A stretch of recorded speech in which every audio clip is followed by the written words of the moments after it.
This video will cover loading data from other types of text files. The code used in this video is available in the Learning Management System. The data file is as well. It is College Park Weather 2017 _FWF.txt.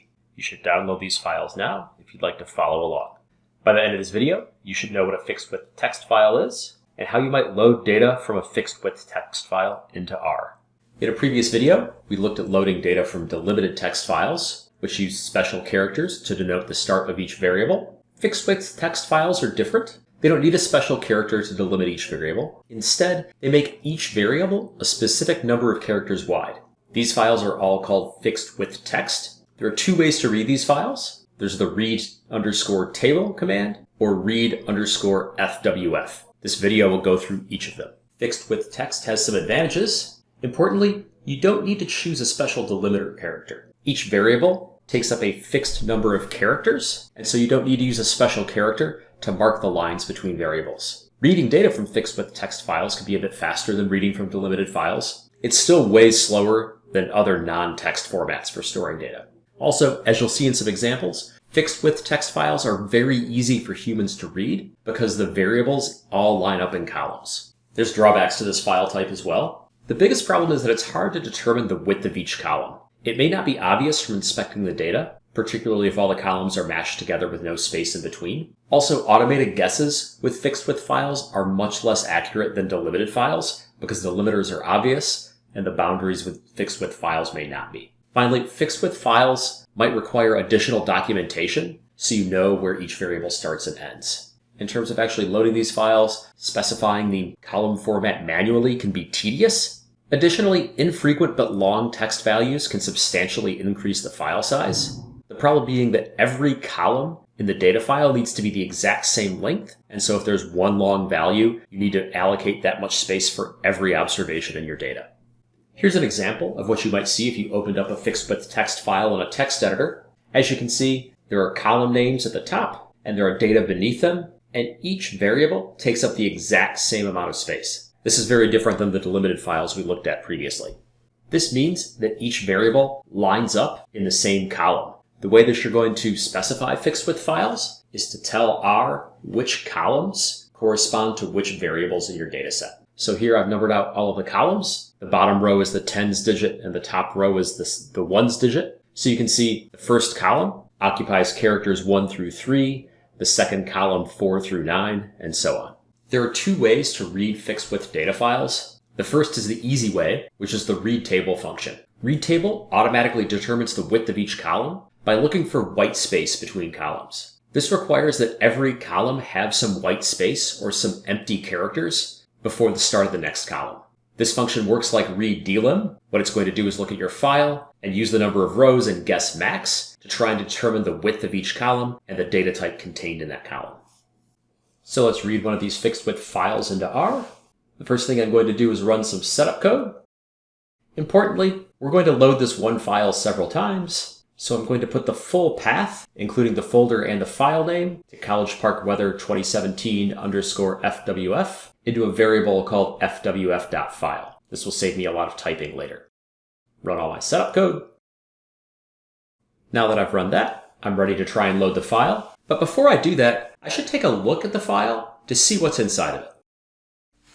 So here I've opened up this text file in Notepad, and you can see it's in a fixed width format. Each of the variables lines up in columns. And also you'll notice that between each column, there's at least one blank character, a space or a tab. This is the white space that allows R to automatically determine the column widths. So in this case, I'd be able to use readDelim to process this file because R should be able to automatically determine the column boundaries. So now that I've determined that the file that I have is a fixed width file and that there's white space between the columns, I know that I can use the readTable function to read it. So I'm going to do that here. I don't save it to a variable, so the output just prints in the console window. But you can see here that I get a table with 10 rows and 6 columns containing data very similar to what I had in that text file. Many fixed width data files don't have this additional white space between columns. If that's the case, you might have to do things the hard way, which is to use the function read_FWF. This function doesn't attempt to automatically determine the column boundaries. Instead, you specify them manually using the argument col_positions. There are 3 ways to do this. Each has its advantages and disadvantages. Read FWF is still going to try and guess the data types for each column, looking at the number of rows specified by guessmax. So how do you specify col positions? There are 3 different ways. The first is FWF_widths. What you do with this is provide a vector with the width of each column, followed by a vector with the name of each column. That's the example that I have here. So as you can see in that first vector, I give the number 3, which is the width of the first column. It's 3 characters wide. The second entry in that vector is 6, because the hour column is 6 characters wide. The third entry is 12, because the date column is 12 characters wide. The day column is 6 characters wide, as is the temperature column and the RH column. Again, I can specify an additional vector after that, which gives the name of each column. R will use those as the names when it's constructing the dataset.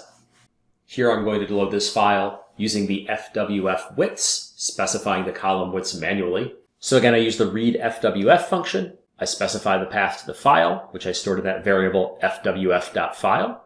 Then I specify the column positions. Here I'm using FWF widths. The vector that I have contains 1 entry for the width of each column, and I follow that up with a vector of column names. Again, I'm not going to say this to a variable, so the result will print out directly in the console. I'll run that code. Looking in the console, I haven't gotten something that's quite right here. You'll notice that the first observation contains the variable names, and every column data type is character. That's because when you manually specify the variable names, R treats the first row of your data file as data. It noticed there was text data in each of those columns, and so it decided to process each column as text. In this case, because I manually specified the variable names, I need to tell R to skip the first row. I can do that using the skip option. I have a second piece of code here where I specify that skip option. I'll run that. And now you can see I get the output that I expect, where the first row of my tibble is data, and I have the correct column names and column data types. Your next option for specifying the column boundaries is to use FWF positions. With FWF positions, you provide 2 vectors. The first is a vector of starting positions, and the second is a vector of ending positions. You might want to use this over FWF widths if there are parts of the file that you don't want to read in. So what you can see here is that the first column starts at position 1 and ends at position 3. So the first vector contains a 1, the second vector contains a 3 for the first entry. The hour column starts at position 4 and ends at position 9.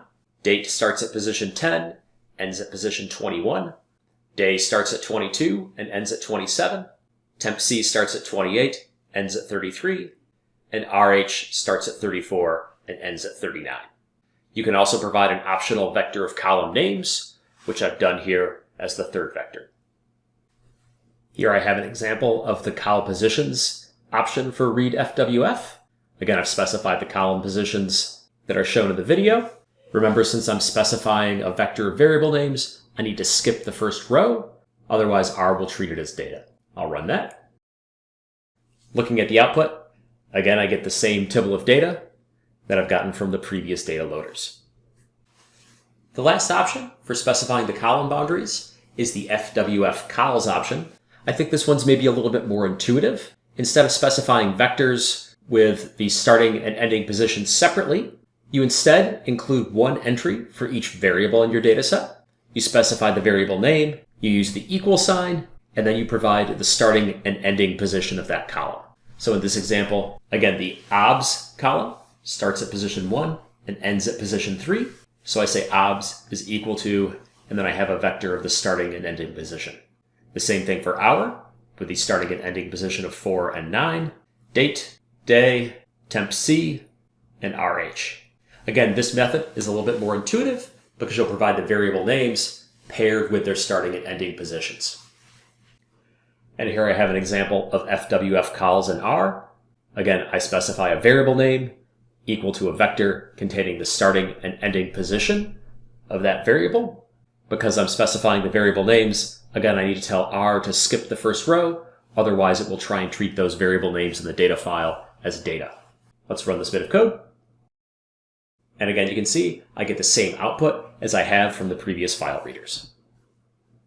There are other text file formats for exchanging data beyond just delimited and fixed width files. Some important ones you might see are XML files. This is the extensible markup language for self-describing data. The XML2 library in R and read_XML can read these types of files into tidy datasets. Likewise, JSON files, spelled JSON, are a human-readable format for name attribute pairs of data. The JSON-Lite library and read_JSON again can read these files.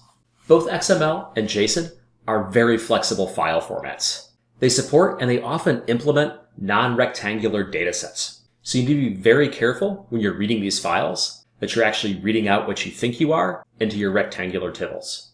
They also have very complicated specifications, and loading these files generally isn't as simple as loading other text data file formats.